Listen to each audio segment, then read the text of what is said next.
সুপ্রভাত আমার ছাত্রছাত্রী আর্টস ম্যাগনেট বিশ্বজিৎ চ্যানেলে তোমাদের স্বাগতম।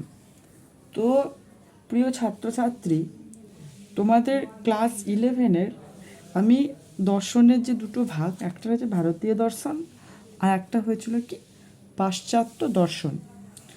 তো ভারতীয় দর্শনের বিভিন্ন যে অংশগুলো রয়েছে, তোমাদের চারবাক থেকে শুরু করে ন্যায় বেদান্ত, ন্যায় পর্যন্ত হয়েছিল, হয়তো ন্যায় পর্যন্ত আছে, বাট বেদান্ত পর্যন্ত আলোচনা থাকলে ন্যায় পর্যন্ত ডিটেলসে কিন্তু আলোচনা কিন্তু তোমাদের সিলেবাসে রয়েছে। তো আমি একটার পর একটা চ্যাপ্টার ওয়াইজ কিন্তু পাশ্চাত্য দর্শনের আলোচনা কিন্তু আমি করেছিলাম। এবার সরি, আমাদের ভারতীয় দর্শনের, এবার পাশ্চাত্য দর্শনের আমি কিন্তু শুরু করেছিলাম। তো পাশ্চাত্য দর্শনের বিভিন্ন ভাগগুলো শাখা ও স্বরূপগুলো আলোচনা করেছিলাম। তার মধ্যে জ্ঞানবিদ্যা বা এপিস্টেমোলজি, এই শব্দটা কিন্তু আমি এই শাখাটা কিন্তু আমি করেছিলাম। তো তোমাদের আজকে একটা কোশ্চেন থাকলো যে জ্ঞানবিদ্যা যে ইংরেজি প্রতিশব্দ এপিস্টেমোলজি, এই শব্দ দুটি কোন গ্রিক শব্দ থেকে এসেছে, এটা আমাকে কমেন্টে জানাবে। তো আজ আমি আলোচনা করতে চলেছি তোমাদের দর্শনের 5টা শাখার একটা নতুন চ্যাপ্টার, সেটা হচ্ছে কি অধিবিদ্যা। সেটা কি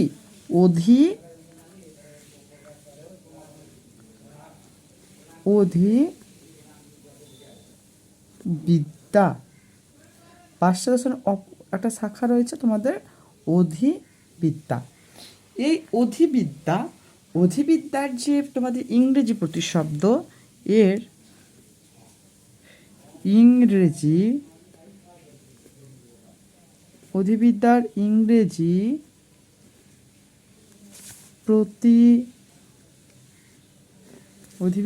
ইংরেজি প্রতিশব্দ হচ্ছে মেটাফিজিক্স।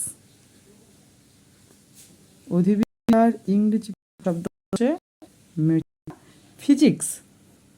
এই যে মেটাফিজিক্স কথাটা, এই মেটাফিজিক্স কথাটা কি থেকে এসেছে? এই গ্রিক শব্দ কি, গ্রিক, এই যে মেটাফিজিক্স, এই দুটো শব্দ, এই দুটো শব্দটাকে আমরা ভাগ করলে কি পাই? একটা পাবো মেটা, আর একটা কি পাবো? ফিজিক্স। তোমাদের সায়েন্সের ফিজিক্স আর দর্শনও আছে। তো যাই হোক, এই যে মেটা আর ফিজিক্স, তো এখানে যে মেটা, এই মেটা শব্দের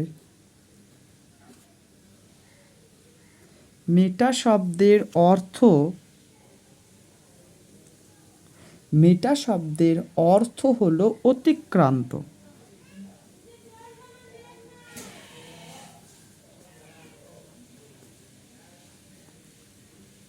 মেটা শব্দের অর্থ হলো অতিক্রান্ত, আর ফিজিক্স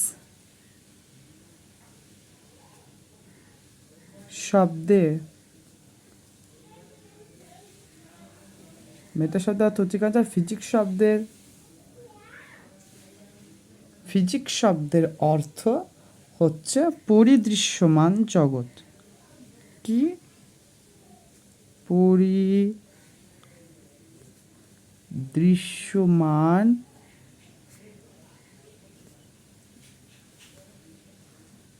জগৎ। তাই সুতরাং মেটাফিজিক্স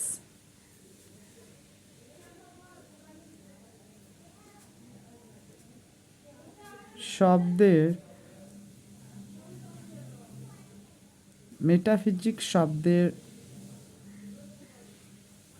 অর্থ হচ্ছে পরিদৃশ্যমান জগতের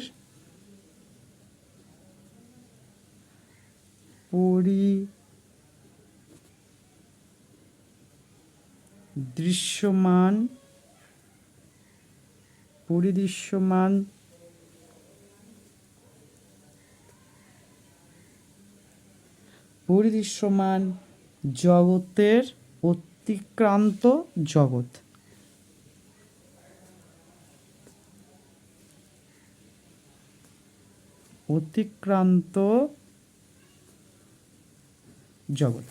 ক্লিয়ার হলো জিনিসটা?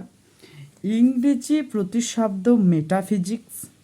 এই মেটাফিজিক্স শব্দটাকে বিশ্লেষণ করলে আমরা কী কী শব্দ পাবো? একটা হচ্ছে মেটা আর একটা হচ্ছে ফিজিক্স। তো এই মেটা শব্দের অর্থ হচ্ছে অতিক্রান্ত, মেটা শব্দের অর্থ হচ্ছে অতিক্রান্ত, আর ফিজিক্স শব্দের অর্থ হচ্ছে পরিদৃশ্যমান জগৎ। তাই মেটাফিজিক্স শব্দের অর্থ হচ্ছে পরিদৃশ্যমান জগতের অতিক্রান্ত জগৎ। ক্লিয়ার হয়েছে জিনিসটা? নেক্সট, এই যে মেটাফিজিক্স, এই মেটাফিজিক্স আমরা কাকে বলবো? অর্থাৎ দর্শনের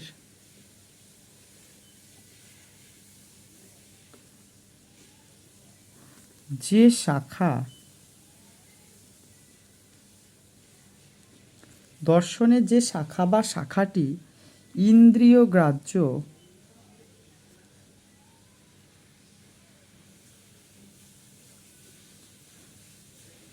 ইন্দ্রিয় গ্রাহ্য,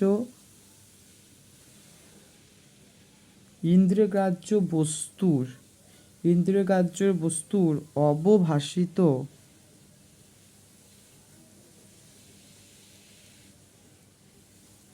অবভাসিত বাহ্য,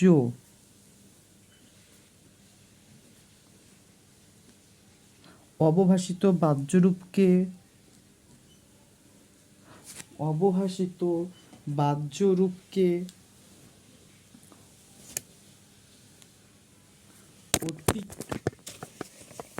সরি সরি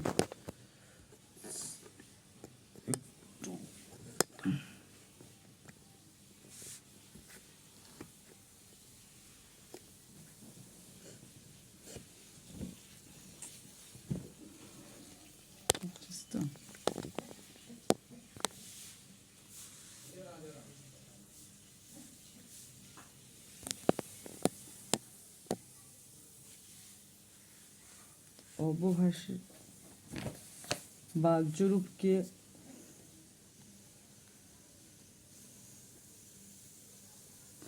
অতিক্রম করে ইন্দ্রিয়াতীত,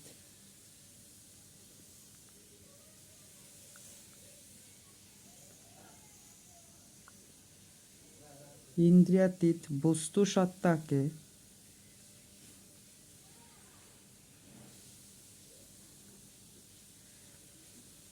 ইন্দ্রিয়াতীত বস্তুসত্তাকে জানতে চাই।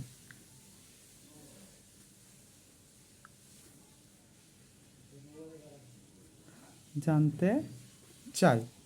তো ব্যাপারটা কি দাঁড়ালো? যে দর্শনের, দর্শনের যে শাখা ইন্দ্রিয়গ্রাহ্য বস্তুর অবভাসিত বাহ্যরূপকে অতিক্রম করে ইন্দ্রিয়াতীত বস্তুসত্তাকে জানতে চাই, তখন তাকে আমরা বলবো আমাদের ওই হচ্ছে অধিবিদ্যা। এই অধিবিদ্যার আলোচ্য বিষয় কি? এই অধিবিদ্যার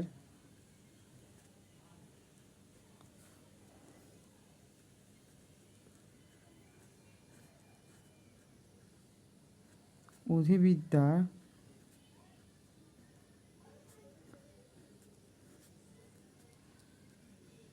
অধিবিদ্যার আলোচ্য বিষয়, এই অধিবিদ্যার আলোচ্য বিষয় হচ্ছে ইন্দ্রিয়াতীত বা অতীন্দ্রিয়,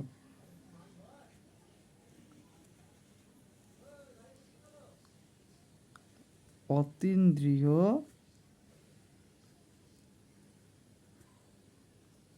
জগৎ। অধিবিদ্যার আলোচ্য বিষয় হচ্ছে অতীন্দ্রিয় জগৎ বা ইন্দ্রিয়গ্রাহ্য জগৎ।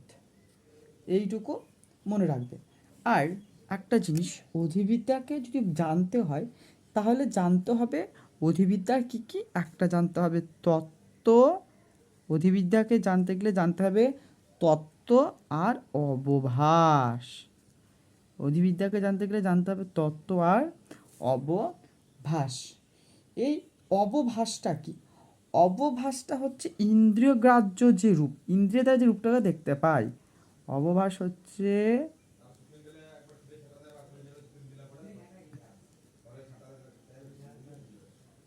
ইন্দ্রিয়গ্রাহ্য রূপ, আর তত্ত্বটা কি? ইন্দ্রিয়াতীত রূপ। তত্ত্বটা কি?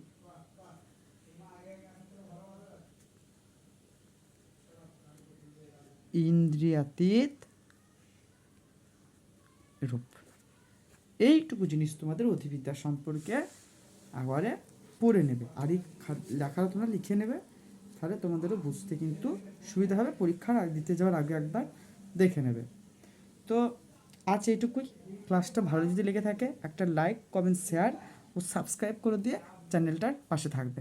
ধন্যবাদ।